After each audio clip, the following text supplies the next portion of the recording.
അവിടെ ഒരു കിളിക്കൂട് ഇരിപ്പുണ്ട്. നമുക്ക് അതിൻ്റെ അടുത്തേക്ക് പോയി നോക്കാം. കിളിക്കുഞ്ഞോ കിളിയോ എന്തെങ്കിലും അതിൻ്റെ അകത്തുണ്ടോ എന്ന് നോക്കാം. നമ്മുടെ കയ്യിൽ ഇപ്പോൾ ഇരിക്കുന്ന തൊണ്ടാണ്. ഈ തൊണ്ട് വെച്ച് അങ്ങനെ ഒരു കിളിക്കൂട് നിർമ്മിക്കുക എന്നതാണ് നമ്മുടെ ഇന്നത്തെ വീഡിയോ. ഈ തൊണ്ടിന്റെ ചകിരി ഉപയോഗിച്ചാണ് നമ്മൾ നിർമ്മിക്കാൻ പോകുന്നത്. അപ്പോൾ ഇതുപോലത്തെ ഒരു കിളിക്കൂടാണ് നമ്മൾ നിർമ്മിക്കാൻ പോകുന്നത്. അപ്പോൾ നമുക്ക് വീഡിയോയിലേക്ക് കിടക്കാം. നമ്മൾ കുറച്ച് തൊണ്ട് എടുത്തിട്ടുണ്ട്. നമുക്ക് ഇനി ഇതിനൊന്ന് ചെറുതായിട്ടൊന്ന് പിന്നി എടുക്കണം. കിളിക്കൂട് ഉണ്ടാക്കാൻ വേണ്ടിയിട്ടാണ്.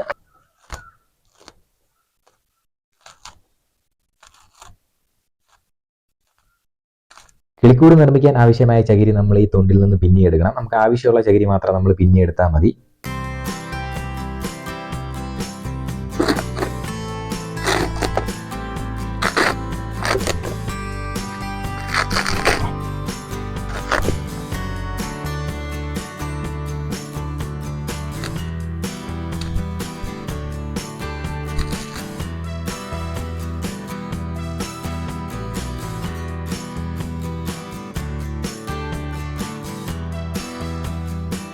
അപ്പോൾ നമ്മൾ ഇത്രയും ചകിരി നമ്മൾ പിന്നി എടുത്തിട്ടുണ്ട്. നമുക്ക് ഇനി നൂല് ഉപയോഗിച്ചൊന്ന് കിളിക്കൂടിന്റെ ആകൃതിയിൽ ഒന്ന് ചുറ്റിയെടുക്കണം. ചകിരിയുടെ കുറച്ച് പീസ് നീളത്തിൽ നമ്മൾ ഇതുപോലെ ആക്കിയതിനു ശേഷം നൂല് ഉപയോഗിച്ച് കറക്റ്റായിട്ടൊന്ന് ചുറ്റിയെടുക്കണം.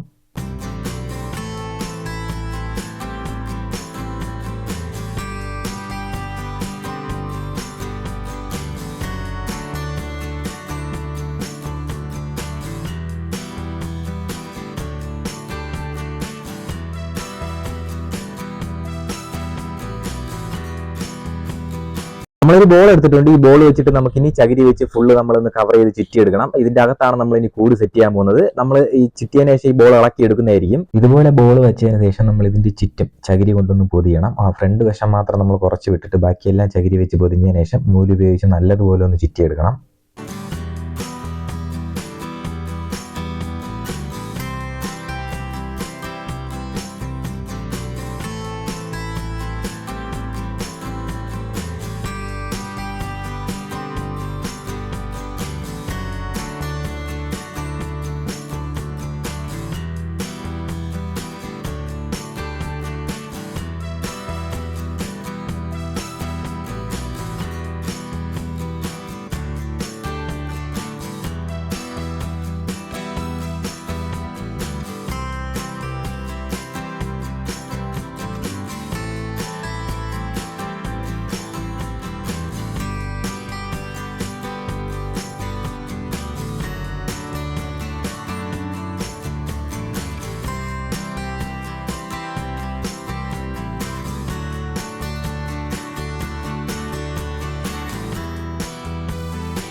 ഇതുപോലെ കുറച്ച് ചുറ്റിയതിനു ശേഷം നമ്മൾ ബോൾ ഇളക്കിയെടുക്കണം. ഇളക്കിയെടുത്തിട്ട് കറക്റ്റായിട്ട് അതിന് വീണ്ടും ഒന്ന് കറക്റ്റ് ചെയ്ത് ചുറ്റിയെടുക്കണം.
കിളിക്കൂടിന്റെ പണി പൂർണ്ണമായിട്ട് കഴിഞ്ഞിട്ടുണ്ട്. അപ്പോൾ അത്യാവശ്യം കാണാൻ ഭംഗിയുള്ള രീതിയിൽ തന്നെ നമ്മളെ കിളിക്കൂട് കിട്ടിയിട്ടുണ്ട്.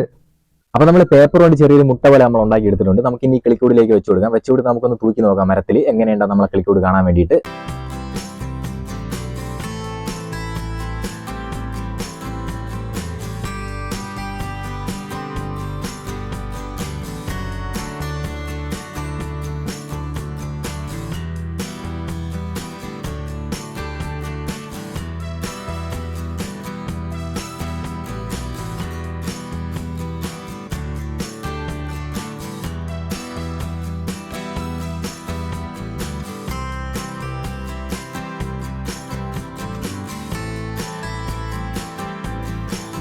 വീഡിയോ ഇഷ്ടമായി മറക്കാതെ ലൈക്ക് ചെയ്യുക. പിന്നെ ഈ ചാനൽ ആദ്യമായിട്ട് കാണുന്ന ആരെങ്കിലും ഉണ്ടെങ്കിൽ സബ്സ്ക്രൈബ് കഴിഞ്ഞാൽ നമ്മൾ അപ്ലോഡ് ചെയ്യുന്ന എല്ലാ വീഡിയോസും നിങ്ങൾക്ക് നോട്ടിഫിക്കേഷൻ ലഭിക്കുന്നതായിരിക്കും. അപ്പോൾ പുതിയൊരു വീഡിയോ ആയിട്ട് നമുക്ക് ഇനി ഒരു ദിവസം കാണാം.